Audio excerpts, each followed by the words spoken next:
Assalamualaikum, selamat datang kembali di Guru Gembul Channel. Saya pikir puncak kemegahan dan kejayaan Nahdlatul Ulama di Indonesia itu terjadi di era Orde Baru. Pada waktu itu, anggota Nahdlatul Ulama tumbuh menjadi sangat-sangat besar, sangat-sangat banyak. Dan mereka kemudian memiliki pengaruh yang menggurita di setiap lini masyarakat. Dan bahkan mereka memiliki bergening di pemerintahan, sampai ke pemerintahan pusat. Betapapun mereka tidak terlibat secara langsung dengan kekuatan-kekuatan politik. Prinsipnya pada waktu itu adalah bahwa mereka bisa bekerja sama dengan siapapun, mereka bisa berkolaborasi dengan siapapun, tetapi tidak bisa disetir oleh siapapun. Bahkan ketika itu adalah pemerintah sekalipun. Orde Baru pada waktu itu bahkan menjadi bulan-bulanan dari kritik yang keras dan tegas serta tajam dari aktivis-aktivis Nahdlatul Ulama. Saya pikir pada waktu itu tidak ada yang berani sekeras orang-orang Nahdlatul Ulama terhadap pemerintahan Pak Harto. Bahkan Gus Dur itu berani menulis Pak Harto itu bodoh gitu. Itu gak ada orang selain Gus Dur dan selain orang PBNU yang berani mengatakan seperti itu di puncak kejayaannya Pak Harto. Dan Pak Harto pada waktu itu tidak tinggal diam, beliau melakukan segala cara dengan kekuatan, dengan kekuasaan, dengan orang-orang intelijen dan sebagainya, berusaha untuk menggulingkan Gus Dur, berusaha untuk memecah belah NU, tetapi NU tetap tidak bisa dipecah belah. Bahkan selevel pemerintahan Orde Baru tidak bisa memecah belah NU pada waktu itu. Sedemikian kuatnya NU. Kenapa? Karena mereka berprinsip Hitoh tahun 1926. Bahwa lagi-lagi mereka bisa berkolaborasi dengan siapapun, tetapi independensi adalah nomor satu. Tapi itu dulu. Sekarang apa? Sekarang NU itu tidak lebih dari pemanis pilkada dan pemilu. Kalau ada calon yang pengen menang di satu daerah, kalau ada calon yang pengen menang di Indonesia, maka yang mereka lakukan adalah gaet ulama-ulama NU, silaturahim dengan mereka, kalau mungkin bawa itu sebagai wakilnya, dan itulah yang akhirnya menyebabkan mereka menang. Jadi ya hanya dijadikan sebagai pemanis saja bagi perpolitikan di Indonesia. Ada Pak Ma'ruf Amin, ketua PBNU, ya langsung dibawa jadi wakil presidennya. Nggak apa-apa, nggak ngapa-ngapain, cuma dipajang aja fotonya di situ doang. Yang penting legitimasinya didapatkan dari warga-warga Nahdiyin. Kan begitu. Ya tidak lebih dari itu saya pikir. Jadi dulu itu benar-benar mampu untuk memporak-porandakan arogansi dari pemerintah Pak Harto. Sekarang ya pilkada ikut sana, ikut joget-joget, ikut dangdutan, kiai-kiai ya seperti itu. Saya mohon maaf, tetapi saya pikir itu adalah sebuah fakta. Dan apalagi kemarin levelnya bahkan jauh lebih rendah lagi dari sekedar pemanis buat kepentingan politik. Yaitu apa? Konsesi tambang. Dulu kan saya bikin video dan saya adalah salah satu orang paling awal di Indonesia yang mengatakan konsesi tambang diserahkan kepada ormas keagamaan itu tujuannya adalah agar ormas-ormas itu bisa menjadi bumper bagi kepentingan-kepentingan pemerintahan yang sebenarnya tidak sejalan dengan kepentingan rakyat. Tambang-tambang di Indonesia itu kotor. Kita tuh tidak mempermasalahkan tambangnya, kita tuh mempermasalahkan pengelolaan tambangnya. Jadi pengelolaan tambang di Indonesia itu sebenarnya racun Baraya. Kalau misalkan Baraya mau cek, misalkan tambang nikel di Halmahera. Di Halmahera itu, sejak tambang diberlakukan di sana, itu ekonomi naik sampai 20%. Tapi orang-orang miskin juga ikut naik. Coba Baraya pikirkan, bagaimana ceritanya ekonomi naik sampai 20%, tapi orang miskin juga naik dari 79.000 orang sampai ke 84.000 orangan. Kenapa bisa seperti itu? Ya karena apa? Karena ekonomi yang naik itu hanya untuk menaikkan kekayaan dari orang-orang yang sudah kaya saja, oligark saja, sedangkan fakir-fakir miskin itu semakin terinjak-injak. Dan NU dalam hal itu kemudian datang bukannya untuk membela rakyat, tapi membela oligarki. Dia datang kemana-mana berkampanye bahwa kan tambang itu tidak dosa, kan tambang itu harus kita eksploitasi demi kepentingan rakyat. Kepentingan rakyat apa yang dimaksud? Pak Ulil dan teman-teman PBNU itu kepentingan rakyat mana yang dimaksud? Cek datanya. Orang-orang miskin di daerah pertambangan itu semakin miskin, semakin melarat. Anak-anak jadi tantrum, banyak yang cacat di situ. Yang menjadi semakin kaya itu siapa? Oligark, penguasa-penguasa daerah, kepala-kepala desa, koruptor-koruptor yang ada di sana. Iya itulah. Dan apa? NU dijadikan bumper setiap ada aktivis, setiap ada oposisi, setiap ada orang-orang yang kritis meminta haknya kepada pemerintah agar tambang ini dikelolanya kalau mungkin bersama-sama, jangan merusak lingkungan karena ini adalah bagian dari urat nadi ekonomi di situ. tapi semuanya dilibas oleh datanglah PBNU untuk menjadi bumper. Udah gini gitu, kalian itu Wahabi lingkungan, bla bla bla bla. Apa hubungannya Wahabi dengan lingkungan? Serendah itu sekarang. Jadi kalau dulu mah masih lumayan dijadikan wakil presiden, dijadikan apa, lumayan. Sekarang mah bahkan menjadi bumper. Jadi kalau misalkan ada amarah dari masyarakat, kalau ada demonstrasi, nah simpen kiai-kiai di situ agar berfatwa. Fatwanya itu langsung keluar ke sana ke sini untuk kemudian membenarkan kezaliman dan kejahatan. Wahai orang-orang NU, saya tanya kepada Baraya semua, apakah ini yang dibangga-banggakan itu? Apakah Nahdliyin itu memang benar-benar suka dengan hal yang seperti ini?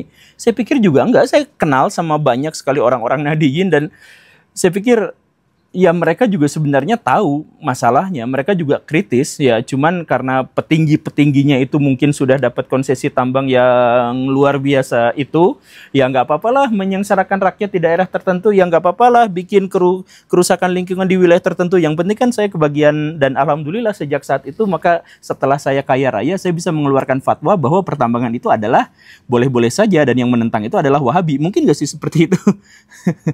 Coba gini lah Baraya, konsesi tambang itu seharusnya nggak diserahkan kepada ormas keagamaan. Kalau mau diserahkan kepada ormas industri gitu ya, diserahkan kepada orang-orang yang memang sudah memiliki kapasitas dan kapabilitas untuk ngurusin tambang. Kan seharusnya begitu. Kenapa diserahkan kepada ormas keagamaan? Ya untuk bumper. Jadi agama di Indonesia itu jadi bumper, jadi tameng untuk kejahatan, untuk kezaliman. Coba kalau misalkan saya ajak ke orang-orang NU, balik lagi ke Hitoh ya, balik lagi ke Hitoh, atau misalkan lebih awal lagi lah. Daripada ngurus tambang, itu yang bukan bidang NU, kenapa NU gak ngurus lagi urusan-urusan keagamaan dan kesosial masyarakatan? Sebab jangankan ngurus tambang, ngurus sosial dan keagamaan aja, PBNU sekarang tuh, saya mohon maaf ya, mandul. Saya mohon maaf, itu pikiran saya. Kenapa? Ya coba bayangkan seperti ini Baraya. Ada nggak data ketika Nahdlatul Ulama ada di satu tempat, kemiskinan turun? Ada nggak? Nggak ada. Ada nggak data yang menyebutkan ketika NU berkuasa dan menjadi mayoritas di satu tempat, maka kemaksiatan turun drastis? Ada nggak data di situ? Nggak ada. Ada nggak data yang menyebutkan ketika PBNU ada di satu tempat atau warga-warga Nahdliyin ada di satu tempat, di situ kiai-kiainya berjubel banyak sekali di situ, kemudian angka pembunuhan semakin sedikit, angka pencurian semakin sedikit, angka pencabulan semakin sedikit? Ada nggak data-data yang seperti itu? Nggak ada. Ya karena memang nampaknya tidak berpengaruh apapun, tidak berdampak apapun. Kenapa? Karena Nahdliyin nggak lagi bahas hal-hal yang seperti itu. Nahdliyin sekarang bahas masalah tambang, masalah politik, dan bagaimana caranya agar mereka bisa dikasihani oleh politisi-politisi dan pengusaha-pengusaha besar. Coba kalau misalkan ya, saya balik lagi nanya seperti ini. Dulu selevel Soeharto nggak bisa memecah belah PBNU. Sekarang muncul Habib Rizik doang, itu langsung NU pecah belah.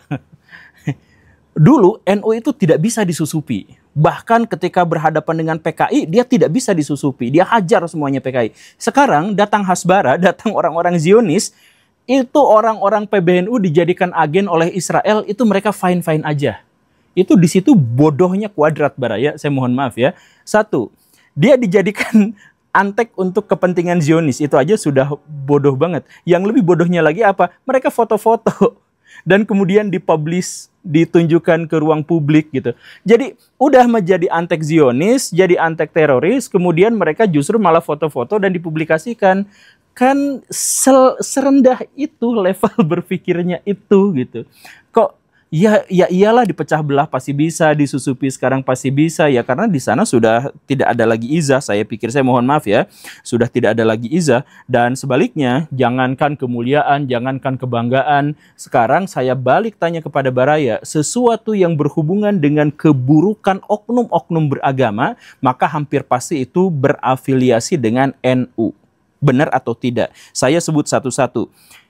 Kasus pencabulan di pesantren, hampir pasti itu pesantren NU.